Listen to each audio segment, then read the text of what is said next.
When it comes to building wealth, there's a million different investment strategies you can use to do it.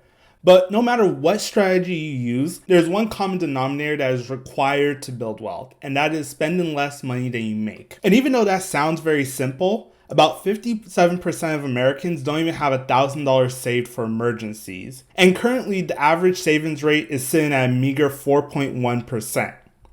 So it's safe to say as Americans, we suck at saving money. Hey everyone, it's Jonathan here. And in this video, we'll discuss 7 tips on how to save money. Whether you consider yourself a personal finance expert or you consider yourself somebody who's very terrible at money.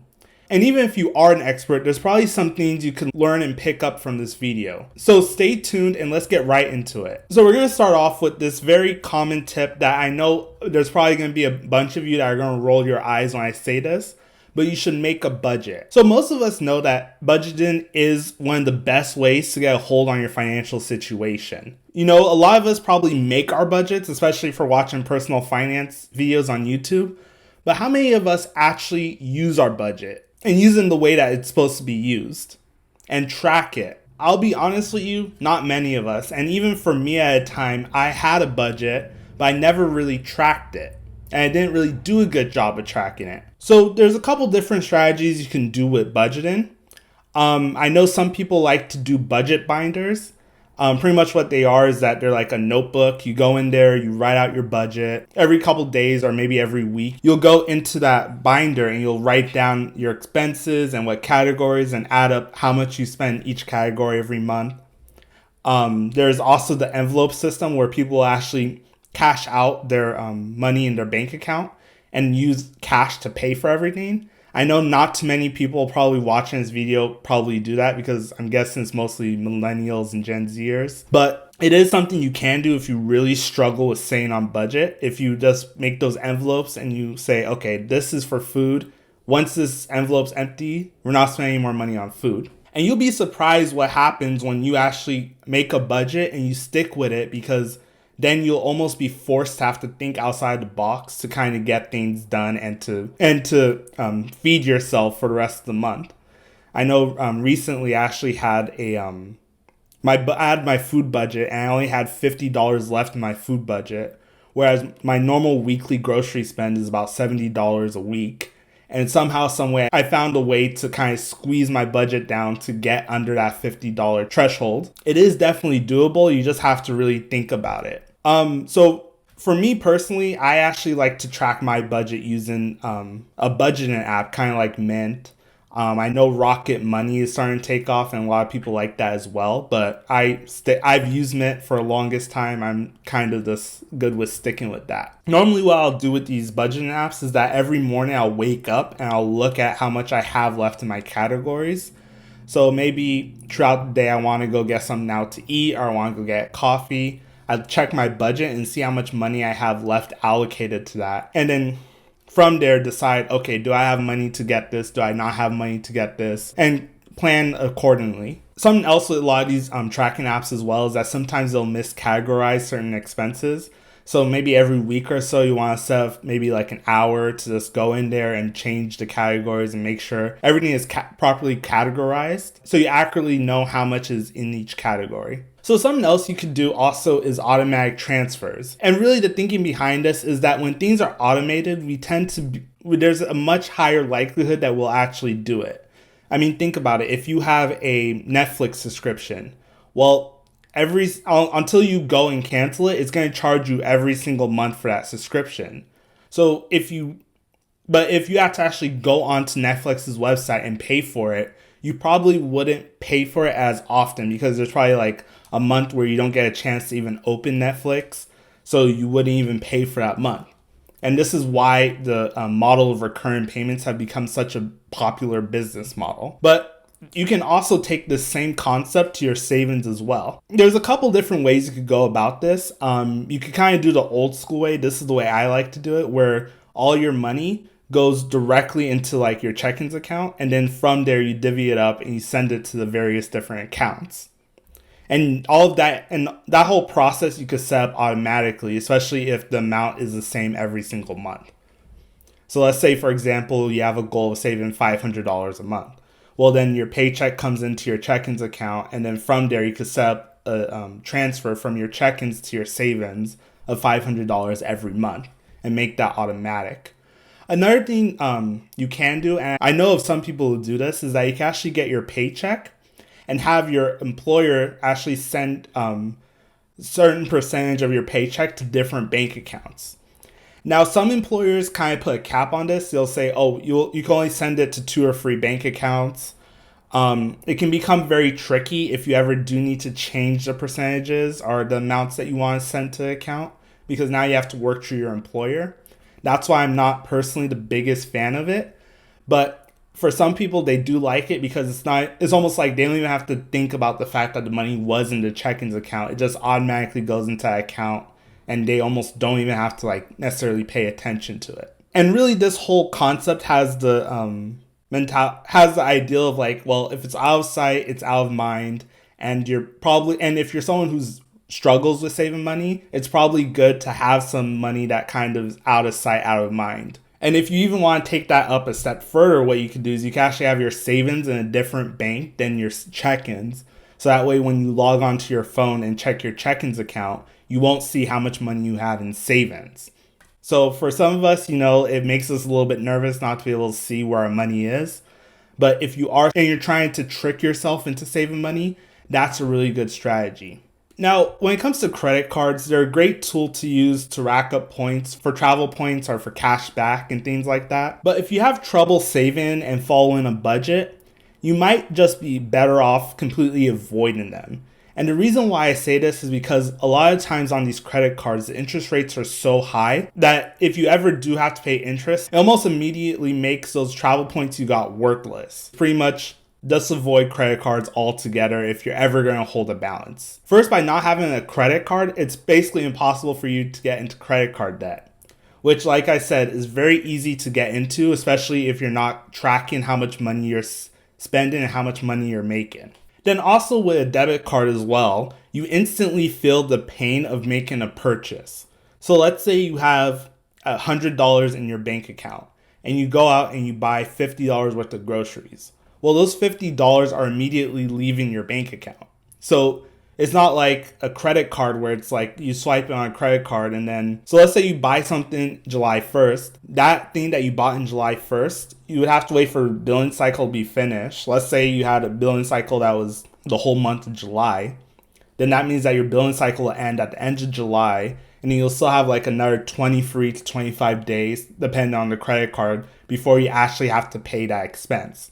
So pretty much you have a runway of 2 months before you have to pay interest on that purchase. So from a mentality standpoint, it might actually just be better to use the debit card instead. Also, another great thing about using a debit card is that you can't spend more money than what's in your account. And this not only forces you to stick with your budget, but if you do end up becoming a little too swipey on your debit card, well then guess what happens? At some point your debit card will get declined. So it kind of just almost is a very strong mental barrier so you don't overspend. Now, for me personally, I use credit cards, but I think for me, I'm very, I almost default to spending the least amount of money all the time. So because of that, I don't necessarily feel like I need to use debit cards to be able to stay under my budget and meet my savings goals. But for some of you out there, you might not be in that same position. So I do encourage you to consider this if you want to save more money. So with Roth IRA, typically you can take income that you've already paid taxes on, put it into that account and invest it. And then when you're 59 and a half, you can spend the entire account tax-free.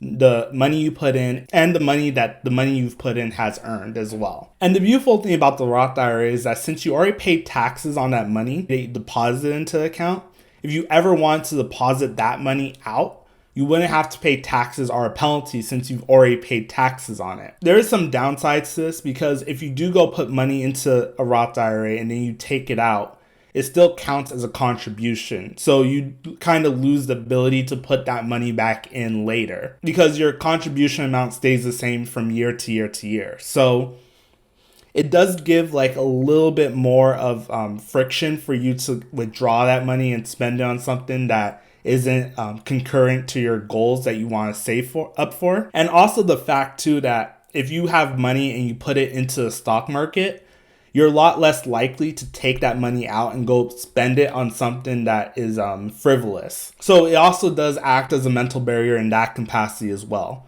There's been many studies on this, and they've all come to basically the same conclusion. So that is something else to consider as well. So let's move on to the 401ks. Let's say you've tried all these other methods to save money. This is one way that I've found that is really bulletproof to do. But what you can do is you can actually increase the contributions to your 401k account. I'm hoping that everyone who's watching this video right now is at least putting enough money in their 401k to get their employer's match if their employer does offer a match on contributions. That, almost in any situation, is basically like a guarantee that you should do, because you're basically getting 100% return on investment with your money. But if you are having a hard time saving money with any of the other strategies, something else you could do is increase how much you are putting into your 401k. Let's say right now you currently put in 5% because your employer matches the 5% to some degree. Whether it's 50 cents to a dollar or it's 25 cents to a dollar, doesn't really matter. And let's say you want to save an extra 5%. Well, what you could do is you could increase your 401k contributions to 10% of your income. So in that way, now you have more money in there. And with 401k, you really can't withdraw the money from the account. Technically, you could, but you would have to do it most likely through a 401k loan, which does come at a cost because you have to technically pay interest to your 401k account. But generally speaking, given a lot of the restrictions of 401k loans, I recommend people to kind of stay away from it. You're kind of borrowing from your future self to pay for today. In my opinion, I think it just becomes kind of a headache and becomes a nightmare with the IRS. And if you don't follow the guidelines, then now you have to pay taxes and penalties. I don't recommend it personally. I would never do it if I was in that position. Then you could just straight up withdraw from your 401k, but that would be considered a withdrawal, which again has that same penalty that the Roth IRA has anytime you withdraw money that you've earned in the account. But with the 401k, it doesn't matter if you deposited money into the account or you earned it in the account. It all falls under that 10% penalty. So personally, I wouldn't recommend that you take money out of a 401k, which does make this strategy very difficult if you wanted to save money to buy a car and a house or something like that. But if you just wanted to save more money so you could retire maybe possibly a couple years early or something like that, this might be the way to go. So it's very similar to a Roth IRA, just a lot more restrictive on withdrawals. So this one is very interesting. It's one that I kind of just thought about recently and I've been thinking about a lot. But it might actually be beneficial for you to maybe, if you have a hard time saving money, to go to therapy. And the reason why I say this is because most of us know the basics of personal finance aren't very complicated. Most of us know what to do to get our financial house in order. We know we need to spend less money than we make. We know we need to put money into our retirement accounts. We know we need to save more money. We know we need to, if we're renting, maybe buy a house if we're planning to be around somewhere for a long time. Maybe buy a used car versus a new car. Most of this stuff is common sense and people know it. It's just the problem is taking that common sense that we have and actually putting it towards actions. And I think sometimes what happens with some people, I think this is more of in extreme cases. Let's say maybe you're someone who do a lot of retail therapy.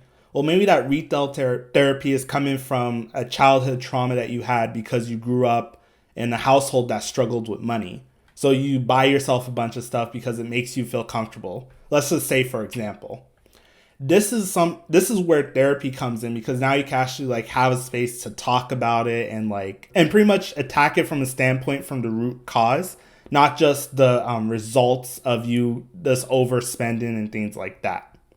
And I know that a majority of the people who watch my videos are guys, but I do want to say that as guys, there's nothing wrong with you from going to therapy and talking to someone. It doesn't make you less of a man. It doesn't mean anything. We all have trauma and we all have things that we need to talk through and we need to really kind of heal from. So I just want to encourage you that if you are really struggling to save money, it might be something that you may want to consider. Then out of all of these tips, I think that the most important one is that you have to continuously remind yourself why you want to save money. You know, maybe you want to save money so you could upgrade your car. Maybe you want to save money so you could get a house. Maybe you want to save money so you could buy a boat. I'm not really too sure why you want to save money, but I will say that it's more important for you to focus on the thing that why you are saving the money. You know, maybe you have a family and you are saving money because you want to buy a house, because you want your family to have more space and you want to be comfortable and have something that you own. I encourage you to really focus on that, the fact that you want those different things, and not necessarily focus on the fact that and use that as motivation to really focus on your goal. If you're just saying, oh, I need to save $100,000 to buy a house, let's just say. Well, if you just focus on that number forever, you're going to get tired out. But if you focus on what the ideology of what that number can get you, like, oh, I could get this house, or I can have this comfort or whatever, that is much easier to stick to in the long run. So that's all I got for you guys. Thank you so much for watching. As always, please like, share, and subscribe, and I'll see you in the next video. Peace.